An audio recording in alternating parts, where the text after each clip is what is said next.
Amin. Last week we went through Mark chapter 5 and we went through the man that was possessed and his meeting with Christ, and we spoke and contemplated on many aspects of this miracle where Christ healed this man, and this man came back to his mind. And we arrived to the woman who touched Christ. She had been sick for quite a number of years. She was with an infirmity, and Christ recognized that power had gone out of him to heal this woman. So he asked the question about who touched him. And we were going to continue with this miracle today. And I thought we can restart at verse 25. Just go back a few verses and then continue on. In the name of the Father, the Son, and the Holy Spirit, one God. Amen. Now a certain woman had a flow of blood for 12 years and had suffered many things from many physicians. She had spent all that she had and was no better, but rather grew worse. When she heard about Jesus, she came behind him in the crowd and touched his garment. For she said, "If only I may touch his clothes, I shall be made well." Immediately the fountain of her blood was dried up, and she felt in her body that she was healed of the affliction. And Jesus, immediately knowing in himself that power had gone out of him, turned around in the crowd and said, "Who touched my clothes?" But his disciples said to him, "You see the multitudes thronging you, and you say, 'Who touched me?'" And he looked around to see her who had done this thing. But the woman, fearing and trembling, knowing what had happened to her, came and fell down before him and told him the whole truth. And he said to her, "Daughter, your faith has made you well. Go in peace and be healed of your affliction." Here we have this woman that is seemingly or is suffering from what seems to be an incurable disease. It's a condition that we're told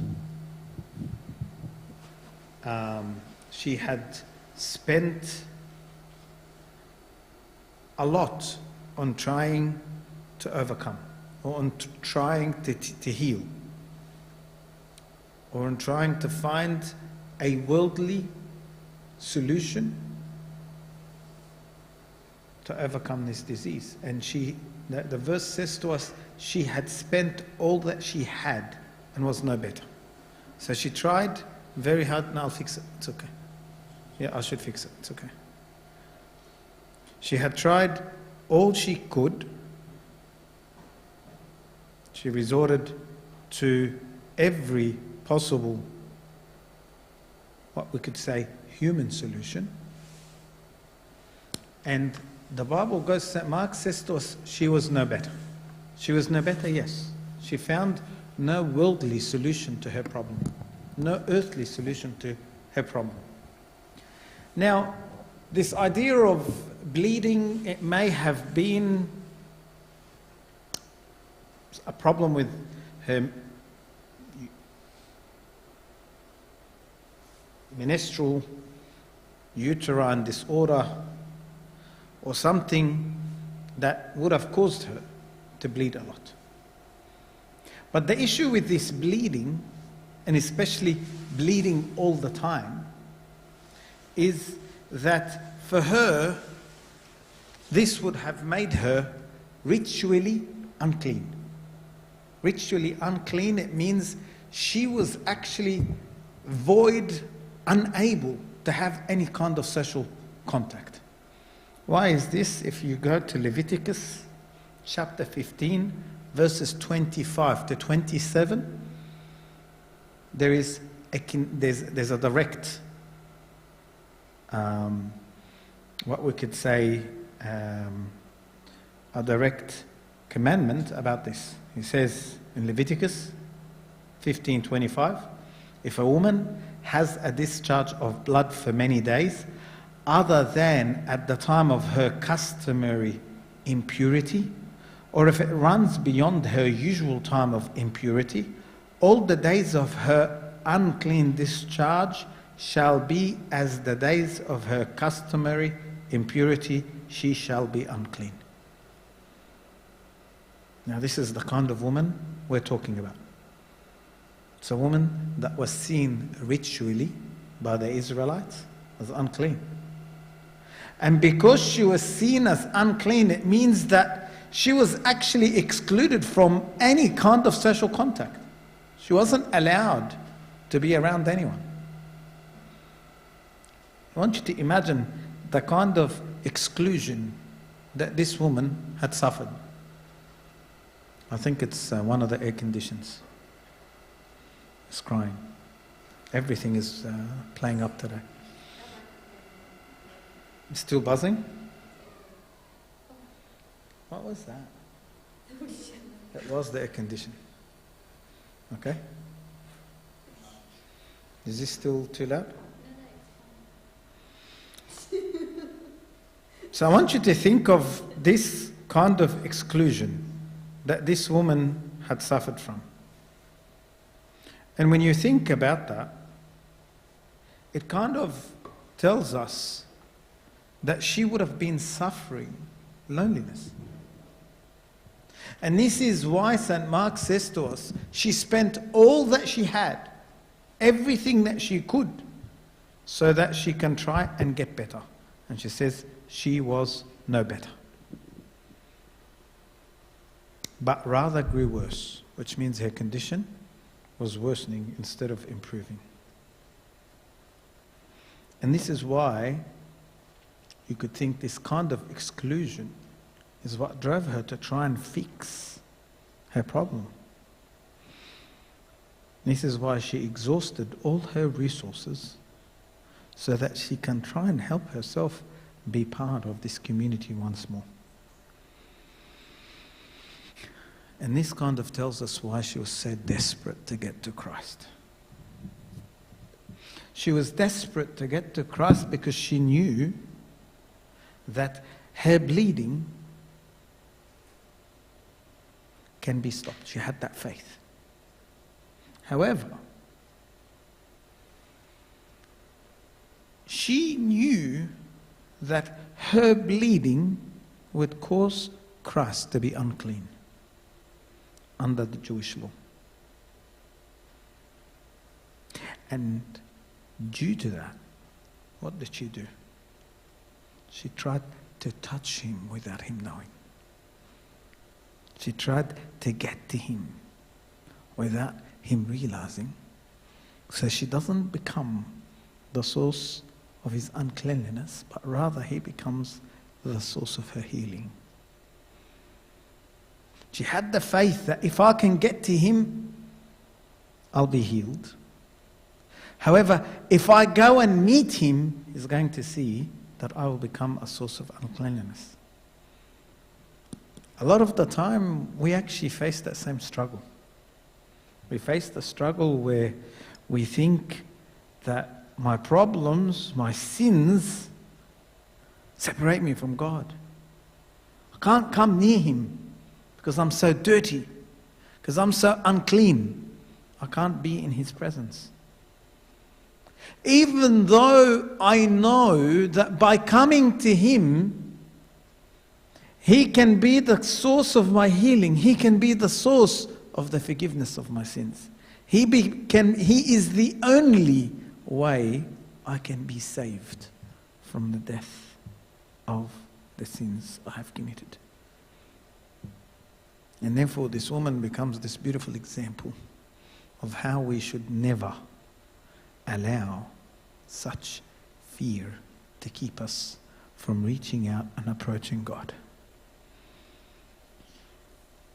Now, furthermore, if you look at the description of the disciples, you find that when Jesus says, "Who touched me?" and they say to him, "Can't you see how people are thronging at you? Can't you see how people are pushing at you?"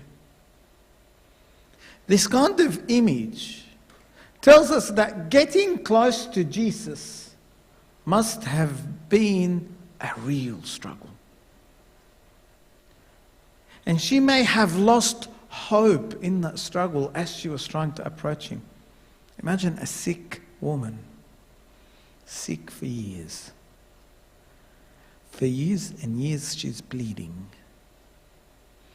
Today's day and age, she's someone that is very low on iron.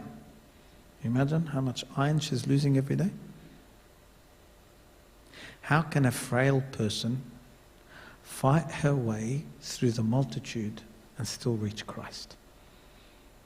This tells us that this woman was so driven.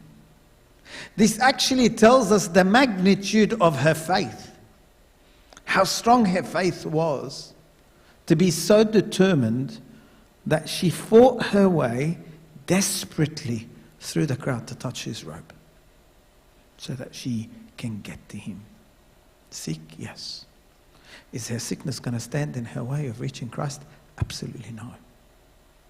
Absolutely none. How often do we stand and we build up excuses as to why we can't reach God? If there's someone that had a good enough excuse, this woman did. But she didn't give up. Obviously, as we can see, as soon as she touched Christ, she was healed. And Jesus didn't just heal her, he actually affirmed her faith. She suffered for 12 years, but Christ came now to give her a lifetime of air, a lifetime of peace. In this imagery, in this icon that St. Mark kind of draws for us, there are a number of personalities. First, we've got the Pharisees. And we could easily say that they were murderers, because they were the ones that wanted to get rid of Christ. They actually wanted to murder Christ. They wanted to find a way of deleting him. And in the same image, we have those crowds. Many crowds. But those crowds were only there because they were curious about God. There's no faith. Many people. You know, these days when there's something all of a sudden popular, everybody goes to look. Yes? Crowds. Pretty sure if there was on the news something that a miracle happened in this church, there'll be many crowds coming out of curiosity. They want to know, what is it that happened here? We have these murderous Pharisees that should have known who Christ is. All these curious crowds that are just surrounding they're there because there's a lot of noise, there's a lot of words about this Christ. But very few, just one, that reached out to touch Christ. This happens today. In the church, yes. There are those Pharisees that still exist in the church, that only go out of their way to criticize, not seeking Christ, but seeking their self-glory, seeking their self-worth, seeking to establish their authority, seeking to establish who they are. And many crowds that are here because this is the right place to be. This is where I should be, so that I'm respected, so that I am following the rules of my culture, so my parents don't ask me where are you going and where you're not going. But very few that actually come to touch Christ. Now those that actually go out of their way to touch Christ. The church fathers tell us something about them. First, St. Ephraim actually talks to us about this woman, and he says to us, this woman became a witness to the divinity of Christ. A witness to his divinity, yes. Because she did not meet Christ the man as much as she met Christ the God. Christ didn't see her, but she touched his divinity, and his divinity healed her, took out her infirmity. And this is why St. Ephraim says to us, if she was a witness to his divinity, he in turn was a witness to her faith. When we approach God with faith, we touch his divinity. When we come to him with faith, we see the wonders of his abilities. He saw through to her hidden faith and gave her a visible healing. He saw through her and saw the hidden faith. And he transformed that to a visible healing. Now, one of the other church fathers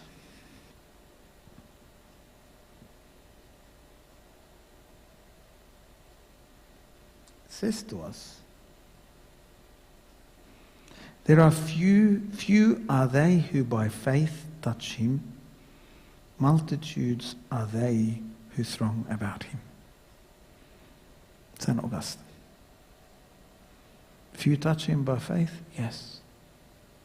Because there are many that are there just because. And it's exactly that, just because.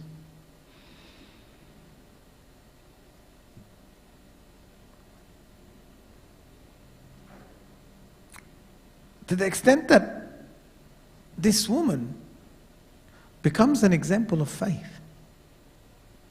This faith that we see so often throughout the Bible. But we very, very, very seldom do we practice. If you look at throughout the whole Bible, faith raised Enoch to heaven, conquered the deluge, caused the barren to sprout forth and to have children, Sarah. It delivers from the sword, raises up from the pit, enriches the poor, releases the captives, delivers the persecuted, brings down the fire, divides the sea, cleaves the rock and gives to the thirsty water to drink, satisfies the hungry, raises the dead, stills the billows, heals the sick, conquers hosts, conquers walls, stops the mouths of lions, quenches the flames of fire, humiliates the proud. Should I keep going? Sure, you can see through all these images in the Old Testament and the New Testament. That is the power of faith. And when we have it, when we approach him, and when we touch him, we can be healed.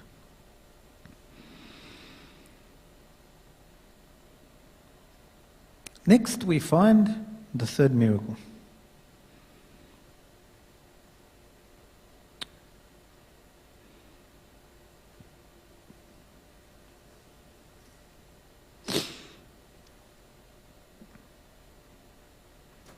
Verse 35.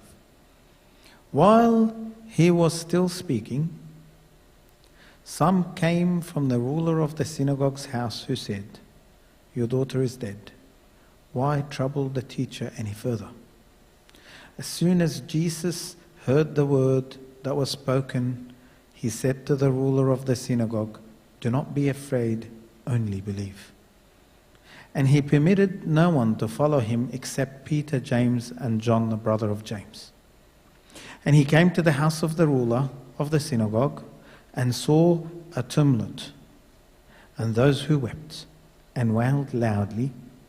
When he came in, he said to them, "Why make this commotion and weep? The child is not dead, but sleeping." And they ridiculed him.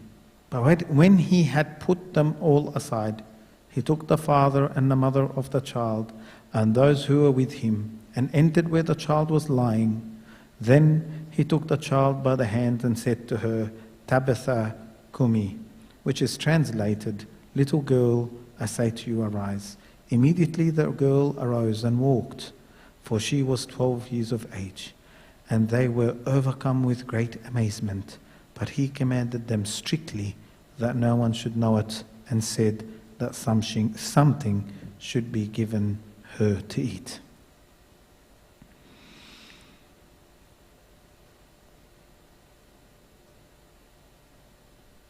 Jairus was in crisis. And this crisis that he was in was the fact that his daughter had laid dead. Therefore, he was confused.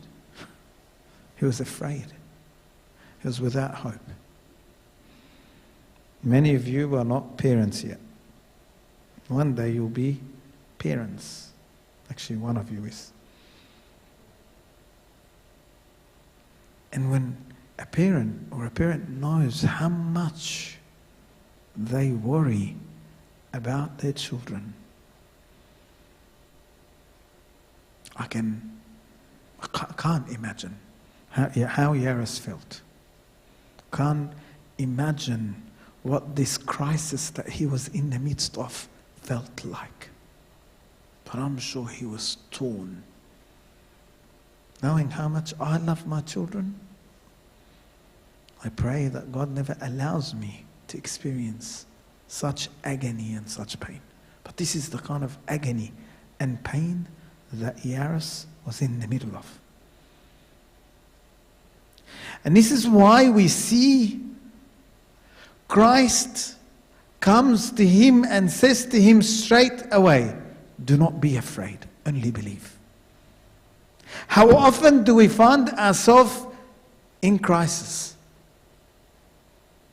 And we think there is no way out. Is there a way out of death? Absolutely not. Is there a way out of having an evil disease? Absolutely not. Is there a way out of being in trouble? Absolutely not. And we find ourselves a lot of the time in these situations where we think there is no solution. It is impossible for a solution to exist. Christ says to us, do not be afraid. Only believe. To the extent that we see here that people actually ridiculed Christ.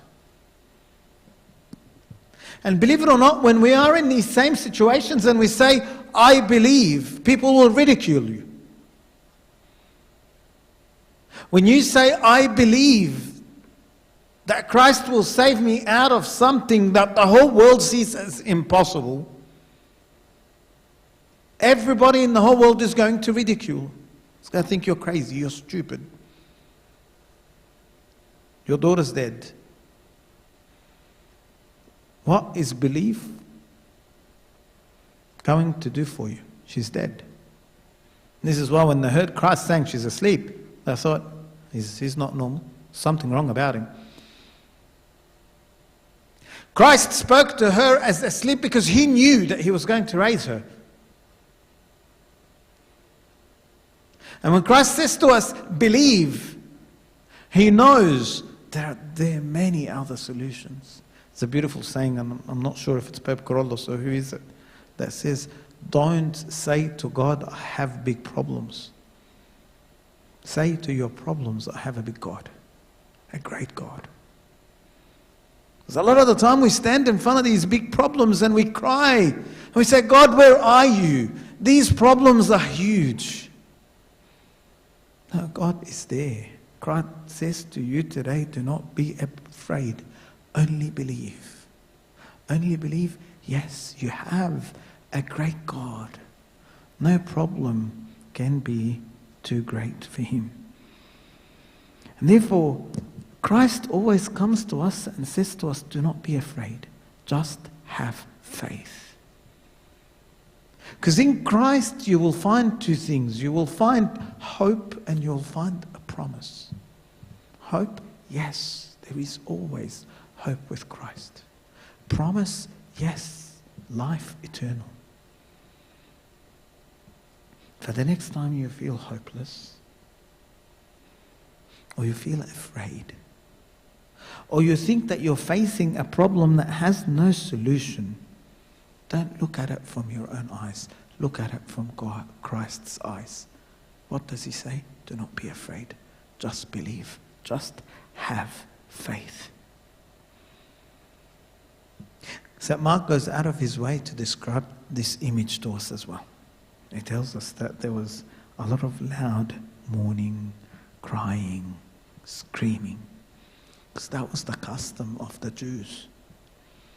When someone died, they had this tradition that they had to wail, to the extent that mourners, there were people whose job was to mourn. You actually paid someone to come and sit and mourn and scream. And I'm pretty sure those of you that have seen them in Egypt, it's an occupation. Because the lack of such reaction, the lack of such mourning, the lack of such screaming was to them at the time an ultimate disgrace and a sign of disrespect. And this is why some of them made it you could hire people. The more people you hire, the more you respected death. The more people screamed and mourned, the more it made that a respectful occasion. To the extent that on the day of the death, they used to actually carry the body throughout the street, parading with those people that were mourning and crying and shouting, all the family and friends. And therefore, all these people, all these mourners, all these people that were there to scream, when they heard the words of Christ, they thought there's something wrong with him. This is why they laughed. Why? Because he said, the child isn't dead, she's only asleep. To them, the girl was dead. But Christ used the image of sleep to indicate to them that her condition was temporary and that she will be restored. Why? Because she is going to meet Christ. Christ tolerated the abuse of the crowd in order to teach us a very important lesson about maintaining hope and trust in him. It's important for us to always have hope, to always trust in God, even if the whole world around you is laughing at you, even if the whole world around you is saying to you, you must be out of your mind, even if the whole world who is unbelievers around you are telling you that your God can't save you. How many examples did I give you about faith? How many people laughed at the three young men as they were being thrown into the fire and thought, that's the end of them? How many people looked at Daniel and said he'll never come out of that den? How many people throughout the Bible thought that impossible things can't happen and witnessed the impossible becoming possible? That is called faith. Christ told the girl's parents to not spread the news because there was a lot that he was still going to cover. He wanted the miracle to be what speaks about the power of what he's done. In chapter 5,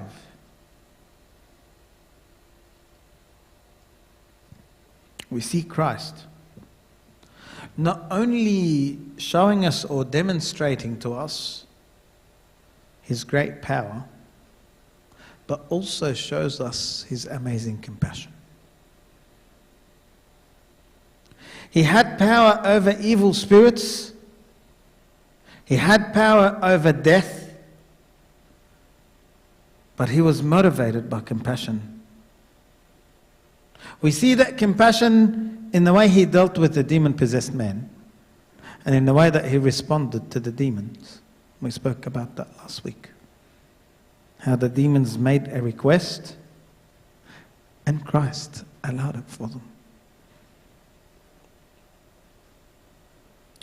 But in chapter 5, we find 3 types of people that we meet. First is a demon-possessed man who lived among the tombs.